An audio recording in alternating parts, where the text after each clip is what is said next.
Welcome. The continuation of How the Great Religions Began by Joseph Gaer. Book 1. The Religions of India. Part 3. Hindustan. Land of Many Gods. Or at least, it's presumed to be so.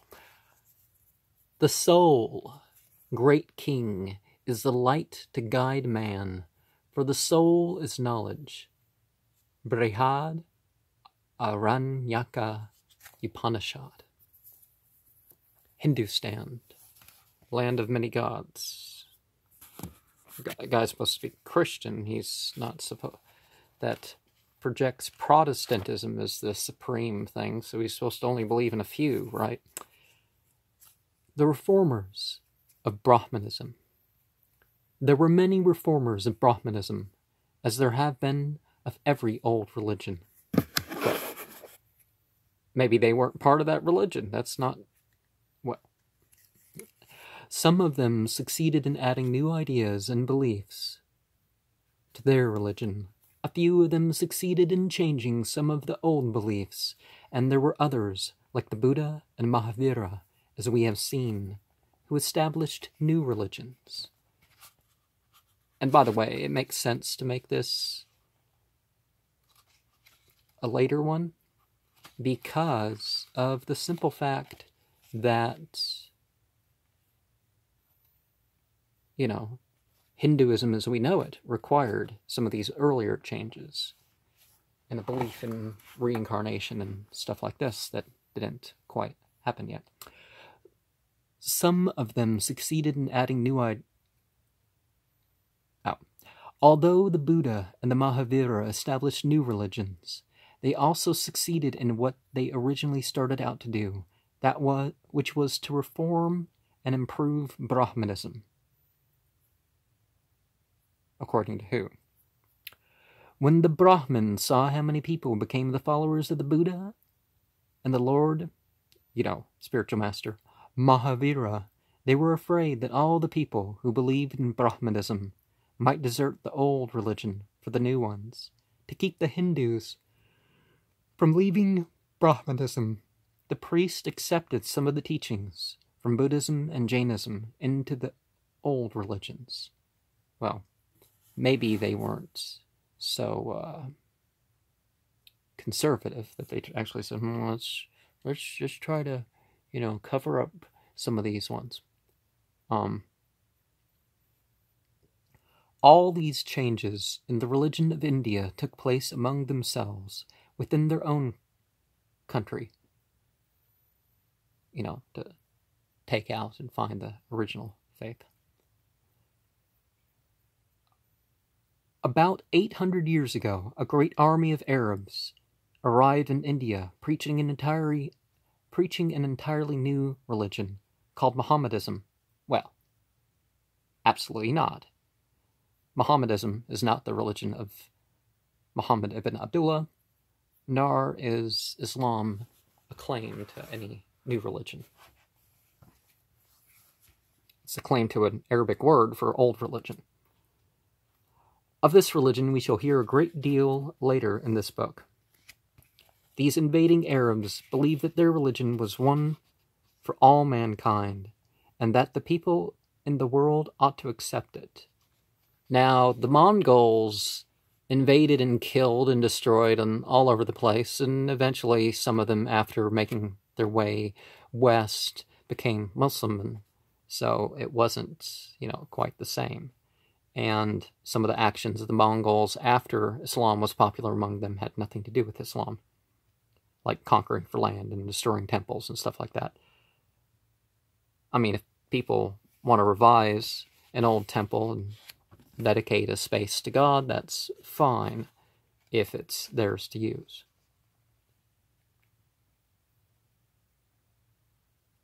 These invading Arabs, they were Asians, not Arabs, believed that their religion was one for all mankind and that all people in the world ought to accept it. But these Arabs had very a very strange way of persuading people that they ought to join Mohammedanism.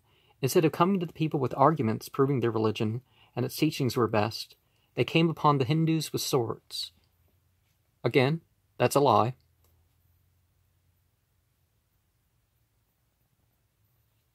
You know, how many years was it under the rule of various Muslim rulers, and the more stringently Islamic they were, the less they involved themselves in forcing religion, and they wanted to preserve what was being passed on, like Akbar.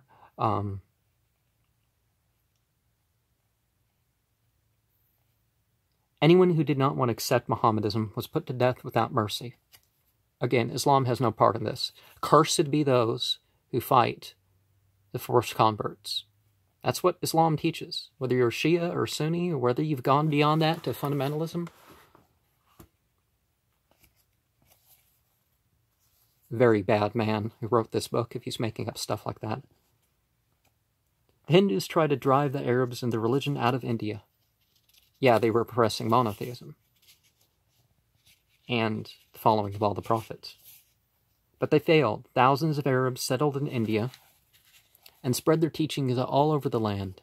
After some time, their religion had a very large following in India. The Hindu reformers who preached against idol worship began to study the religion of the Arabs, and they found in it one belief that they liked very much. That was the belief in one God. That God was only one, and not many. That he ruled the whole world, and appealed to the reformers very much. They tried to bring the belief of one God into their old religion, Brahmanism. One such reformer who tried to combine some of the beliefs of Mohammedanism, no such religion, with Brahmanism, was the great poet Kabir. Yeah, I have a copy of some translations of him. But before the Mongols and stuff, there was the spread of Islam into India started in the 600s of the Common Era, and particularly the Shia communities in the 700s had started to appear. And you find evidence of the Shia branch before you find evidence of the Sunni branch. But Islam in itself existed for 100 years or two before you had that.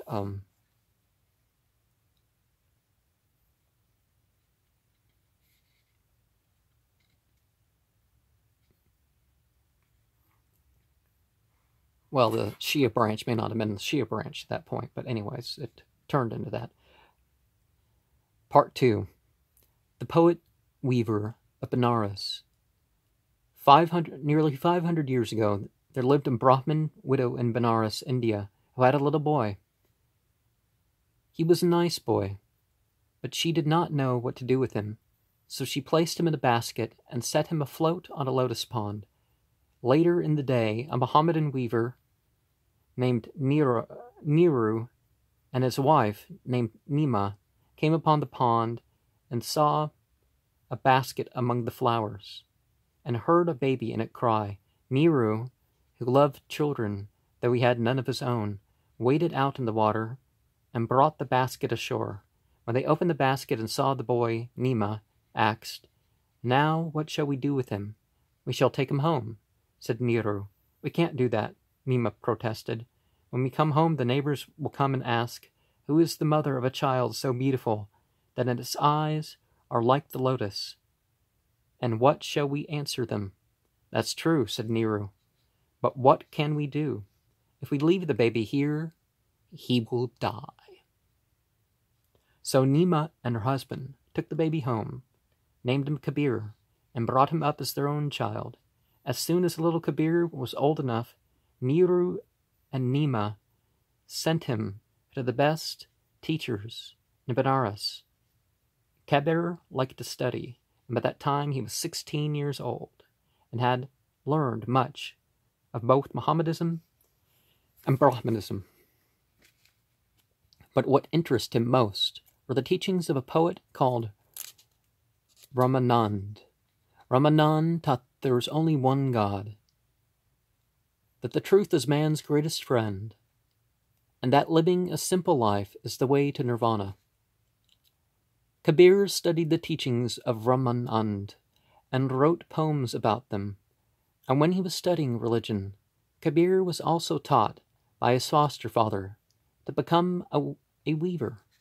And when Kabir became a good weaver, he married a girl who had fallen in love with him, and they had 2 children, one a boy, whom they named Kamal, and one a girl, who they named Kamali. Kabir, we are told, was a very good weaver, a very good student, and a very good father. As he worked at the loom each day, he composed poems, into which he put his thoughts about what people ought to believe and do in order to lead the good life. These poems became known to all the people of Benares. Kabir soon became famous as a poet, but he still worked as a simple weaver, earning his livelihood at the loom. One day Kabir went down to the Ganges River, where thousands of Hindus were bathing. The Hindus believe that some of their rivers are sacred, and that by bathing in them they can wash away their sins. There are many of these sacred rivers in India, and the most sacred of all is the Ganges. There Kabir went one day to see the sinners purify themselves. At the bank of the river, Kabir met 2 priests. Kabir spoke to them about Ramanan's teachings of the one God. We and our forefathers, for many, many generations, have believed in many gods, the priest said, so it must be true that there are many gods, not just one. As long as the sun does not rise, the stars sparkle, Kabir replied. He was a poet and often talked in that beautiful way. What do you mean by that? The priest asked. I mean that as long as the perfect knowledge of the one God is not known to people, they worshipped many little gods. But if by worshipping a stone you can find God, I shall worship a mountain. Better than your stone idols are the stones of the flour mill, with which men grind their corn. As they were talking, one of the priests became thirsty. Kabir dipped his cup into the river and offered the priest a drink, but the priest would not touch it, because Kabir was of a lower caste than himself, and the Brahmins of India believed that one of a higher caste must not eat or drink from a dish touched by one of a lower caste. If the water of the Ganges cannot purify my cup, how can I believe that it can wash away your sins? Kabir asked. The touch of others, you Brahmins think, makes you unclean. You are puffed up with pride. Great pride never produces any good. Kabir then left them. He went back to his work at the loom to write poetry and to preach that all men are brothers. Rabindranath, is that the more modern Kabir-like figure? Before very long, Kabir had many followers, and his poetry became known far and wide. Still, Kabir continued to earn his living as a weaver. He believed that even priests and monks ought to work for their livelihood and not expect people to support them. And he set the example. In his poetry and sermons he taught against pride and vanity, against the caste system of India, and against the worship of idols. And he preached the belief in one God. When he died in Gaer, at the age of 79, the Brahmins said that he belonged to them because he was born a Brahmin, and the Mohammedans said that he belonged to them because he was brought up as a Mohammedan. Again, Islam does not slough off the ethnic in that respect. You can be a Muslim, and you can be a Hindu or an Arab or a Persian or whatever ethnic group or national group or whatever. But when they came and took off the shroud with which the body was covered, so the legend tells, they found a wreath of flowers.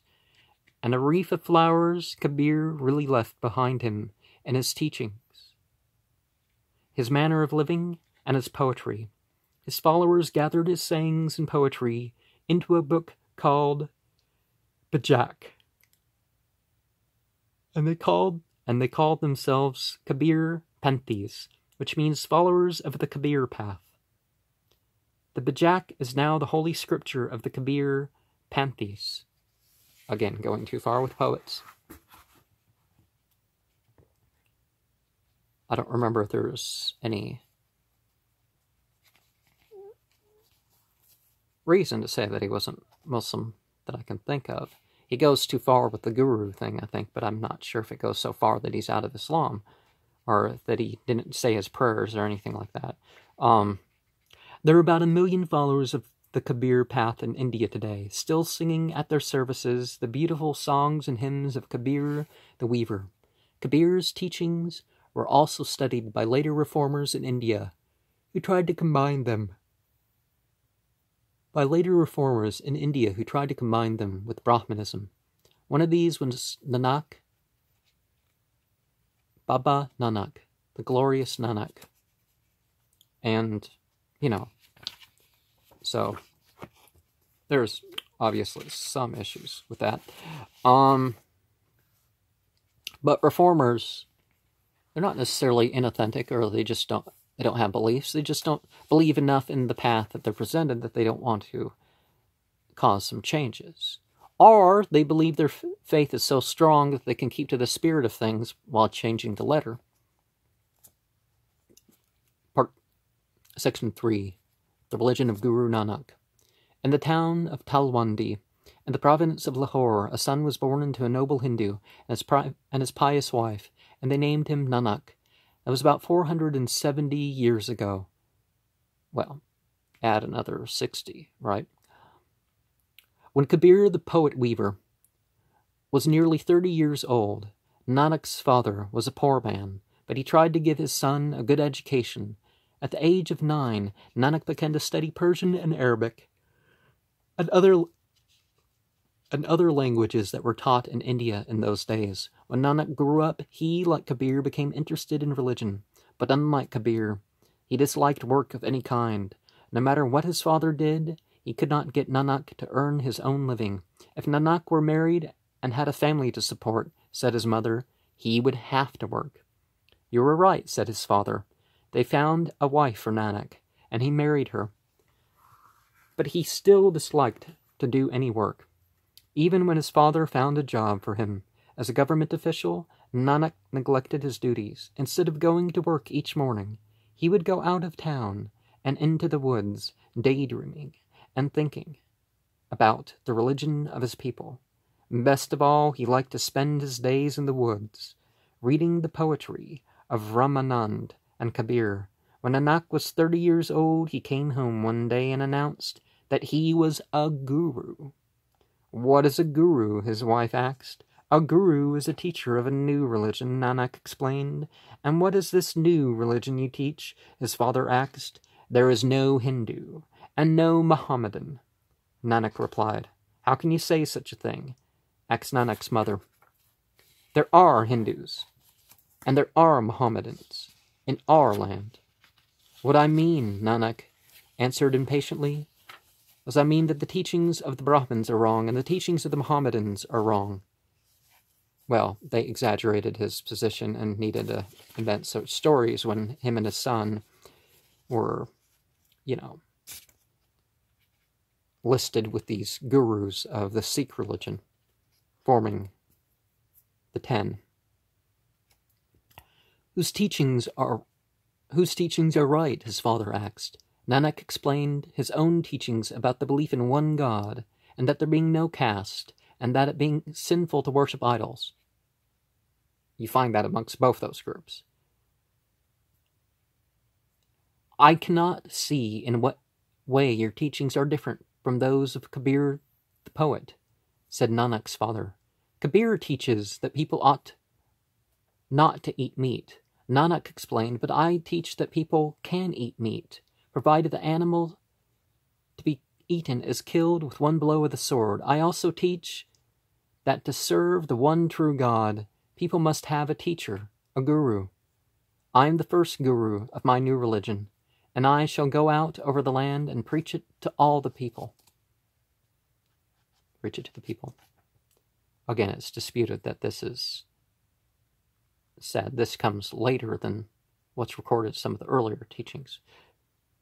Nanak had a servant called Mordana, who could sing out very beautifully, and with this servant Nanak started out. When they came to a marketplace, or wherever many people passed, Mordana would begin to sing. After he had attracted a crowd, Nanak would get up and preach his religion. And that way Nanak traveled far over India to Ceylon in the south and Kashmir in the north and far into Arabia in the west, because he went on pilgrimage as a Muslim. And just like his son was a Quran teacher. When Nanak died at the age of 70, one of his followers called Angad became the next guru. Okay, not the son, the followers. Okay, I messed up one detail.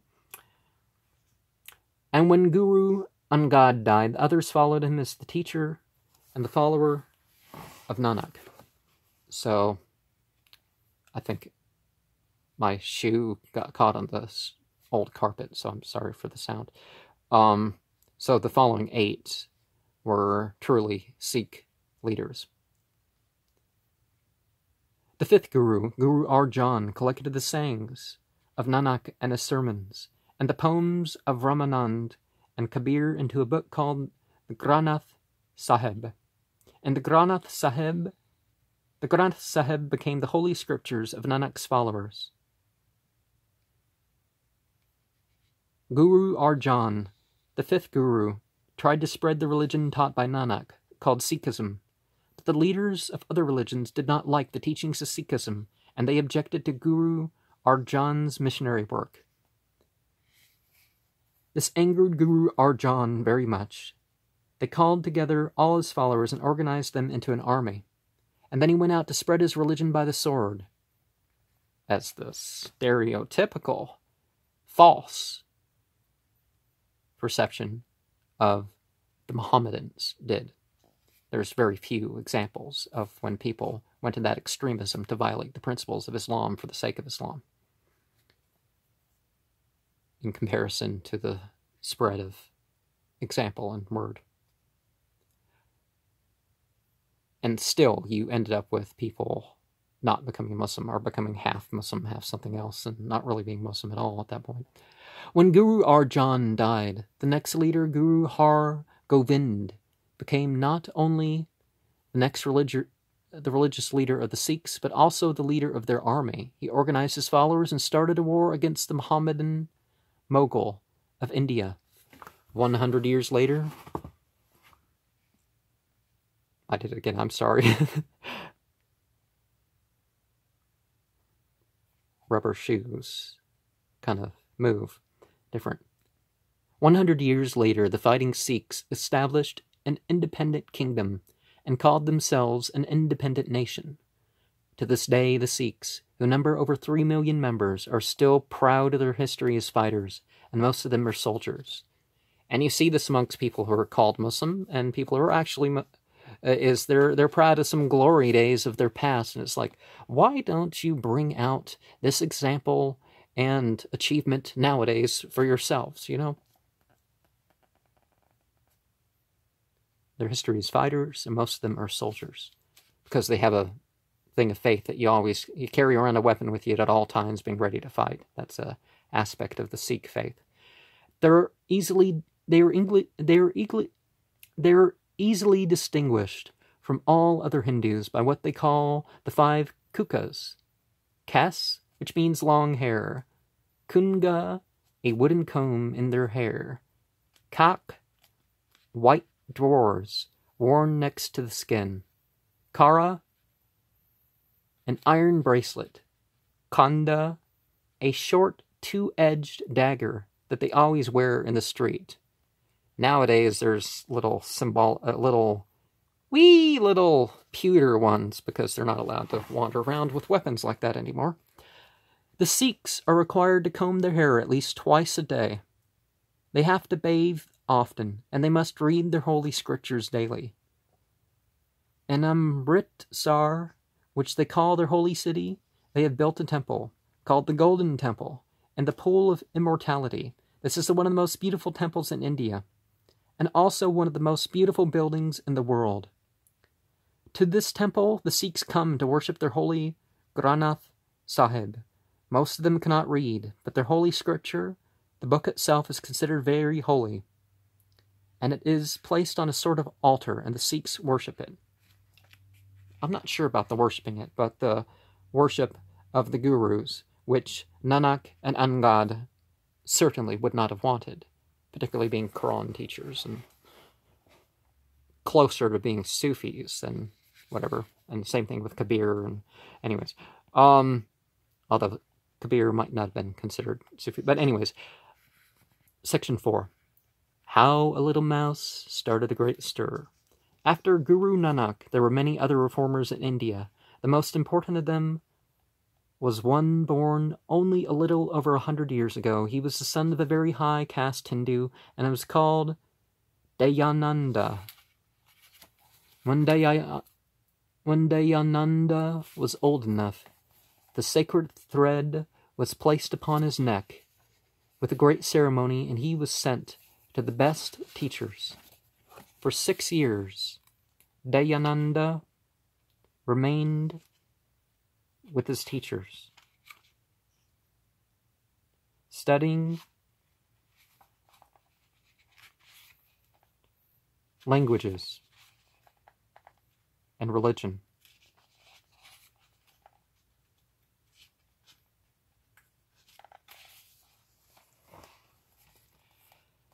At the end of the 6 years, when Dayananda returned home, his parents were very proud of their son's learning.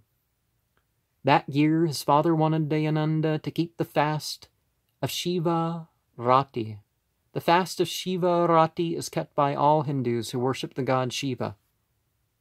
Perhaps, perhaps not.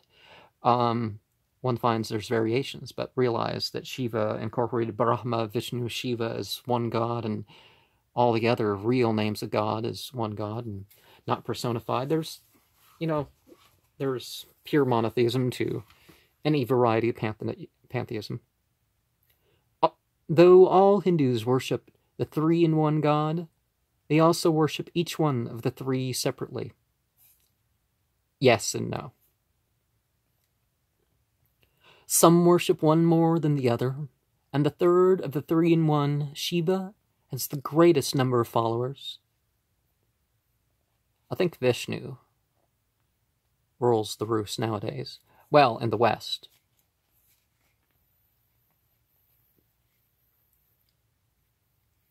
And outside of India. Certainly. There are many special holidays and fasts devoted to the god Shiva. And during the fast of Shiva Rati, people fast a night and a day and another night. The first night of the fast, they sit up all night in the temple of Shiva, singing hymns. On the eve of Shiva Rati, Dayananda and his father went to the temple, placed rice and flowers upon the idol Shiva, and sat down among the other worshippers to join in the singing of the hymns. In the beginning, they all sang very high and clearly. For hour after hour, they sang various hymns from the Vedas. As the evening passed and midnight grew near, some of the worshippers began to be tired and sleepy. You know, it's better to sleep part of the night and continually do something extra in the night than to just stay up all night once a year or a few nights or whatever. They lowered their voices. They yawned. They began to blink their heavy eyelids. Their songs sank to a murmur, like a breeze passing through low bushes at night. Dayananda noticed one worshipper's head droop down on his chest as he fell asleep. Another man fell asleep, then another. As Dayananda looked around, he saw many worshippers asleep, his father among them, and even the low murmur of the congregation was now almost still. Dayananda shifted his position and twisted his head and moved his hands and even pinched himself to keep from falling asleep, for he knew that it was supposed to greatly please Shiva to keep awake all through this important night, and he wanted very much to stay awake. Now one knows that one can dedicate one's sleep and practice lucid dreaming and all sorts of things to Continue the devotion through your sleeping hours. Suddenly he heard a sharp crunching. Dayananda looked around and to where the sound came from, and his eyes grew large with amazement. On the very top of the idol Shiva sat a little mouse, crunching the rice that the worshippers had brought to their god. You know, God doesn't need to be fed by us. Dayananda quickly pulled at his father's sleeve. "What is it?" his father asked sleepily. "Look," Dayananda whispered and pointed to the mouse. "What of it?" his father murmured. "If Shiva is a god, can't he even drive a mouse away?" Dayananda demanded. "Ask no questions. An unbeliever asks questions," his father replied. "No? A believer asks questions to bring his belief into faith and does the work to approach knowledge." But Dayananda was not satisfied with that answer. The little mouse had proven to him that Shiva was just a stone, and that had no power to do anything. "I shall not worship idols any more," Dayananda whispered to himself. He went home, broke the fast, and went to bed. From that day on, Dayananda began to study the various other religions to find out what other people believed in. His mother said if Dayananda were married and had a family to support, he would not have time to study those books of strange religions. Now, in all my studies, I realized that both in terms of legacy and joining together and in family duty, that, I wouldn't be missing out if I was married and studying less and doing less extra, obviously, religious behavior. Not have time to study those books of strange religions. Dayananda's father agreed to choose a bride for his son, but Dayananda did not want to get married. From week to week and from month to month, he kept on delaying the wedding. Finally, his father forced him to set a date, and all the preparations of the wedding were made. But a few days before the wedding, Dayananda disappeared. And we'll continue that in the next portion.